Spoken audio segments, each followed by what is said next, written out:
Baik, bismillahirrahmanirrahim. Assalamualaikum warahmatullahi wabarakatuh. Teman-teman, mari kita lanjutkan untuk mata kuliah PTK. Hari ini kita akan diskusi terkait tentang metode pengumpulan data, di mana teman-teman akan melihat bagaimana sih cara yang tepat untuk menganalisis data PTK, teknik-teknik apa saja yang bisa digunakan sehingga nanti teman-teman bisa siap ya, turun ke lapangan, siap menganalisis data sehingga bisa memberikan manfaat untuk kelasnya. Nah, metodenya yang pertama itu ada metode kualitatif. Jadi sumber data kualitatif ini menunjukkan deskripsi tentang apa yang siswa dan guru lakukan. Ini ada beberapa metode, kita akan coba lihat, kita coba analisis beberapa metode yang bisa digunakan oleh teman-teman semua sehingga ini bisa membantu teman-teman dalam meningkatkan kualitas pembelajaran di kelasnya masing-masing. Ada karya siswa, jurnal guru, observasi, survei, wawancara, dan semacamnya. Yang pertama karya siswa. Jadi kalau karya siswa ini berkaitan tentang pekerjaan siswa ya. Pekerjaan siswa yang dimana pekerjaan siswa ini kita bisa menganalisis kira-kira sejauh mana sih kemampuan siswa, sejauh mana sih efektivitas program yang kita lakukan, sehingga kita bisa melihat nih, oh ternyata tugas-tugas siswa ini sudah baik misalnya, oh ternyata tugas siswa ini belum baik sehingga perlu treatment tambahan. Nah, itu untuk karya siswa. Yang kedua ini bisa juga dari dokumen guru. Nah, mungkin teman-teman punya catatan mengenai bagaimana sih catatan-catatan siswa, bagaimana prestasi siswa. Ini kita bisa mendata dari sini. Kita bisa mengumpulkan data dari sini. Jadi teman-teman bisa merefleksi tentang bagaimana sih, sejauh mana sih perkembangan kelas kita, sejauh mana pelaksanaan kelas kita, apa saja yang kurang. Ini bisa kita gunakan untuk melakukan proses pengumpulan data. Nah, kemudian dilanjutkan. Nah, yang selanjutnya adalah observasi. Guru yang baik adalah pengamat siswa yang hebat, pengamat anak yang berpengalaman. Nah, teman-teman sebagai seorang guru, kita bisa melakukan evaluasi, kita bisa mengobservasi sejauh mana kemampuan siswa-siswa kita. Apa saja sih yang masih siswa kita belum mampu, apa saja sih siswa kita yang sudah mampu. Nah, kita bisa lihat di sini. Kita bisa analisis nanti, oh ternyata butuhnya ini loh. Oh, ternyata ini sudah ada. Oh, ini belum. Ini kita bisa melakukan metode pengumpulan data. Nah, selanjutnya jelas adalah wawancara ya.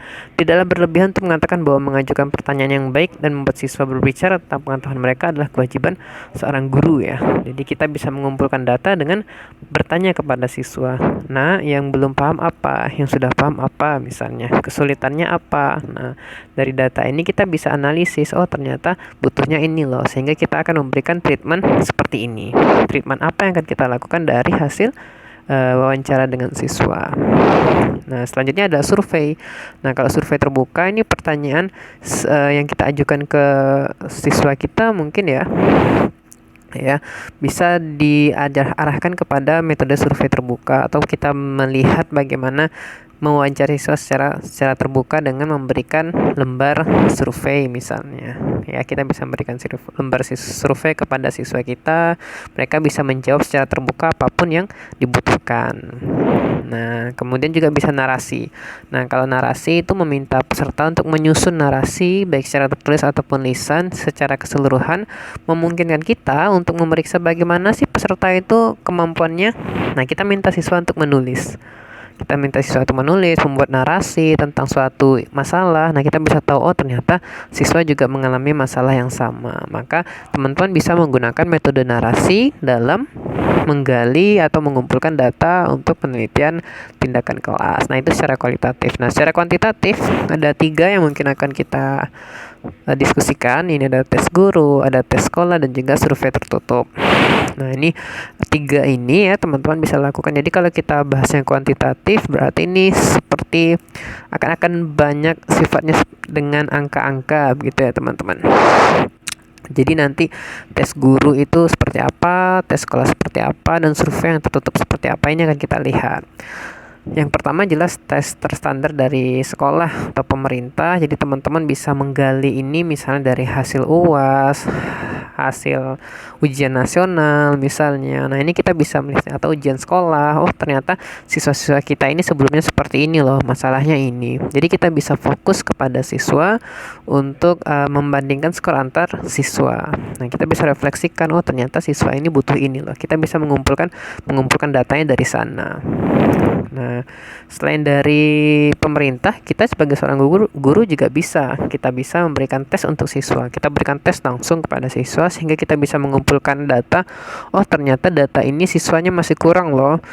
Siswanya masih butuh ini loh, misalnya siswa masih belum paham nih terkait tentang materi A misalnya. Nah, berarti kita kita bisa menggunakan soal untuk mengukur siswa. Nah, soal inilah yang kita jadikan sebagai data dalam penelitian tindakan kelas. Kemudian catatan sekolah ini bisa dari latar belakang siswa, kemudian bagaimana kebijakan sekolah, kemudian bagaimana implementasinya, bagaimana kondisi siswa dengan implementasi tersebut. Nah, ini juga bisa dijadikan sebagai data primer ataupun sekunder. Ini mirip dengan penelitian review sejarah gitu ya, literatur review, sehingga teman-teman bisa mendapatkan data dengan metode catatan sekolah.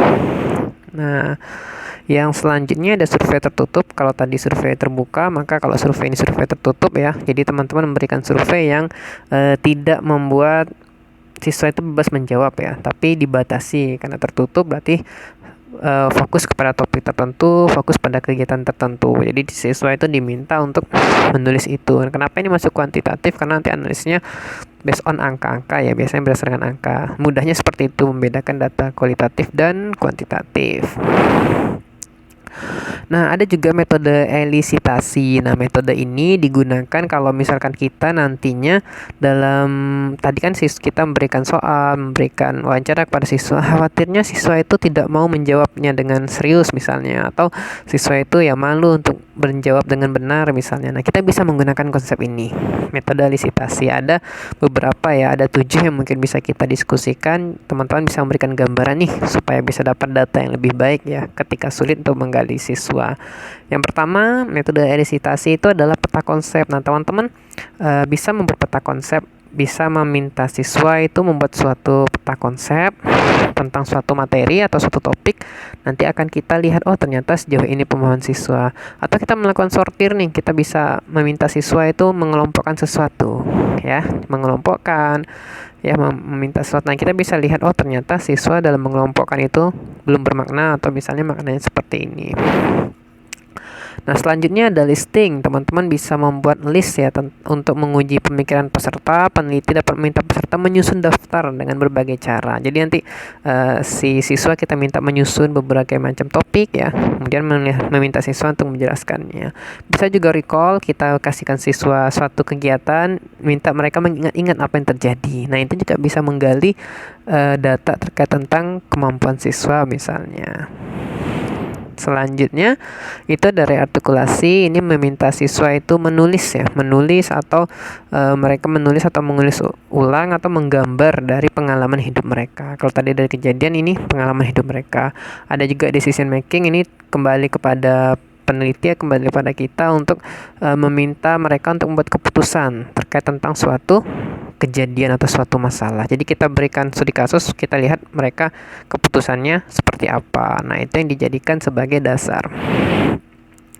Yang terakhir itu adalah dokumen atau video analisis. Peneliti menyediakan dokumen, foto, atau video untuk diteliti oleh partisipan atau siswa.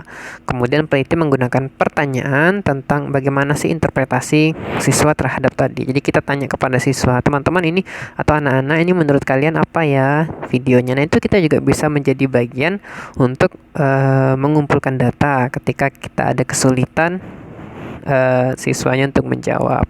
Nah, mungkin ini teman-teman yang bisa saya sampaikan. Semoga ini bisa memberi manfaat untuk teman-teman. Silakan ini digali lagi, dipelajari lagi di sumber-sumber yang lain. Semoga bisa memberi manfaat teman-teman dalam membantu untuk mengumpulkan data di penelitian tindakan kelas. Nah, mungkin seperti itu. Silakan pembelajarannya dilanjutkan di e-learning teman-teman semua. Terima kasih.